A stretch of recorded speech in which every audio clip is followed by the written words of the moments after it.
আসসালামু আলাইকুম everyone. BPL হবে আর ড্রামা হবে না সেটা তো আর হতে পারে না। একটা সময় কনফার্ম হওয়া নোয়াখালীতে খেলবে নিউজিল্যান্ডের পেস অলরাউন্ডার জিমি নিশাম, এখন তাকে নিয়ে টানাটানিতে মেতেছে আরও একটি ফ্র্যাঞ্চাইজি। 2024 বিপিএলে প্রথমবার জিমি নিশামের বিপিএলে তার অভিষেক হয় এবং অভিষেক আসরে রংপুর রাইডার্সের হাত ধরে সে দুর্দান্ত পারফর্ম করেছিল। 7 ম্যাচ খেলে 3টাতে নট আউট থেকে 291 রান করেছে, 72 এভারেজ, 167 স্ট্রাইক রেটে 350 করেছে, দুর্দান্ত ব্যাটিং করেছে। বল হাতে যদিও পারফরমেন্সটা বোলিং ছিল, ওভার প্রতি 10-এর কাছাকাছি ইকোনমি রেটে রান দিয়ে 4টা উইকেট শিকার করেছিল। সেই জিমি নিশাম গত আসরেও বিপিএল খেলতে এসেছিল ফরচুন বরিশালের হয়ে, কিন্তু টিম কম্বিনেশনের কারণে তার নামা হয়নি। 1-2 ম্যাচের জন্য সে এসেছিল। সেই জিমি নিশামের সাথে ফরচুন বরিশাল আসন্ন আসরের জন্য চুক্তিবদ্ধ হয়ে রেখেছিল, কিন্তু যেহেতু ফরচুন বরিশাল দলই নেই, যার কারণে নোয়াখালী এক্সপ্রেস সেই সুযোগ পেয়ে তারা জিমি নিশামকে আসন্ন বিপিএলে তাদের দলে বেরানোর জন্য তারা কিন্তু প্রায় কথাবার্তা প্রায় পাকাপাকি করে ফেলেছিল। গত সপ্তাহে আমি একটা ভিডিও করেছিলাম, যে ভিডিওতে জানিয়েছিলাম নোয়াখালী এক্সপ্রেসের হয়ে খেলবে জিমি নিশাম, কিন্তু ওই ভিডিওতে এটাও বলেছিলাম যে জিমি নিশামকে দলে নেওয়ার ক্ষেত্রে আরও 2টা ফ্র্যাঞ্চাইজি রাজশাহী ওয়ারিয়র্স এবং রংপুর রাইডার্সও তারা মাঠে নেমে গেছে তাকে দলে বেরানোর ক্ষেত্রে।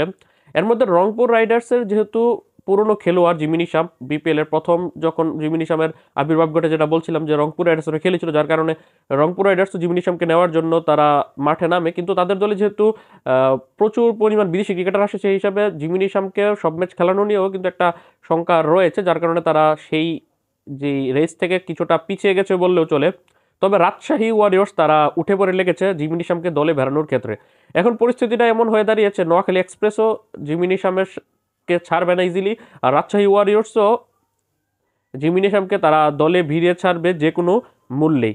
এখন এই অবস্থাতে সমাধান একটাই, জিমি নিশাম কি চাই।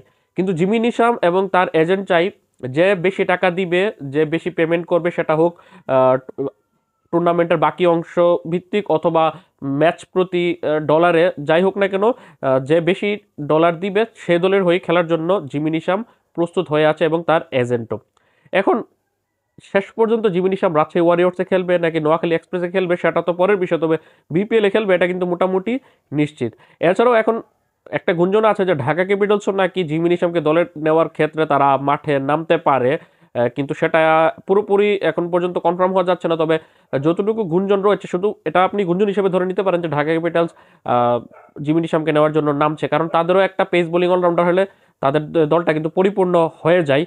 আর অন্যদিকে সিলেট টাইটান্স আর চট্টগ্রাম রয়্যালসের বাকি, যদিও চট্টগ্রাম রয়্যালস দলটার পক্ষে জিমি নিশামকে এত টাকা দিয়ে নেওয়া সম্ভব না, তবে সিলেট টাইটান্স চাইলে তাকে নিতে পারে। কিন্তু সিলেট টাইটান্স দলে একজন পেস অলরাউন্ডার আজমতুল ওমর থাকাতে তারা আর জিমি নিশামকে নেওয়ার জন্য মাঠে নামছে না। তবে কনফার্ম আপডেট হচ্ছে নোয়াখালী এক্সপ্রেস এবং রাজশাহী ওয়ারিয়র্স তারা টানাটানি করছে জিমি নিশামকে দলে নেওয়ার ক্ষেত্রে। এবছর জিমি নিশাম ইংল্যান্ডের টি-20 ভাইটালিটি ব্রাস্টে দারহামের হয়ে দুর্দান্ত পারফর্ম করেছে। 13 ম্যাচ খেলে 4টাতে নট আউট থেকে 234 রান করেছে, 26 এভারেজ এবং 150 স্ট্রাইক রেটে। বল হাতে 21টা উইকেট শিকার করেছে, ওভার প্রতি 9.40 ইকোনমি রেটে। এমনকি বর্তমানে যে আইএল টি-20তে সে খেলছে দুবাই ক্যাপিটালস হয়ে, তার আগে সে সদ্য চলমান এনপিএল এ 4 ম্যাচ খেলে এসেছে, অর্থাৎ নেপাল প্রিমিয়ার লিগে, যেখানে পোখরা অ্যাভেঞ্জার্সের হয়ে 4 ম্যাচ খেলে একটাতে নট আউট থেকে 99 রান করেছে, 33 এভারেজ, 162 স্ট্রাইক রেটে। বল হাতে 5টা উইকেট শিকার করেছে, ওভার প্রতি 10-এর উপর ইকোনমি রেটে। এখন বর্তমানে সে আইএল টি-20তে দুবাই ক্যাপিটালসের হয়ে খেলছে এবং একটা ম্যাচ খেলে ফেলেছে, 16 রান করেছে এক ম্যাচে অপরাজিত থেকে, এবং বল হাতে 1 ওভারে 22 রান দিয়ে কোনো উইকেট শিকার করতে পারেনি। এখন যদি বিপিএল সে খেলতে আসে, যদি বলতে আসবে, তবে কোন দলের হয়ে আসবে সেটা এখন পর্যন্ত শঙ্কা।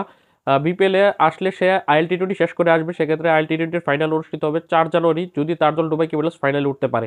দুবাই ক্যাপিটালসে মুস্তাফিজুর রহমান এবং জিমি নিশাম একই দলের হয়ে তারা খেলছে। এখন দেখার বিষয় শেষ পর্যন্ত জিমি নিশামকে কোন দল নিতে পারে, নোয়াখালী এক্সপ্রেস নাকি রাজশাহী ওয়ারিয়র্স। তবে নোয়াখালী এক্সপ্রেস শেষ পর্যন্ত আপ্রাণ চেষ্টা করে যাবে জিমি নিশামকে ধরে রাখার ক্ষেত্রে, এবং যেহেতু প্রথম জিমি নিশামকে নেওয়ার ক্ষেত্রে নোয়াখালী এক্সপ্রেসই মাঠে নেমেছিল, এবং নোয়াখালী এক্সপ্রেসের জন্যই জিমি নিশাম এবং তার এজেন্টের একটু নমনীয় হওয়া উচিত বলে আমি মনে করি। তো এই ছিল সবশেষ আপডেট। আল্লাহ হাফেজ।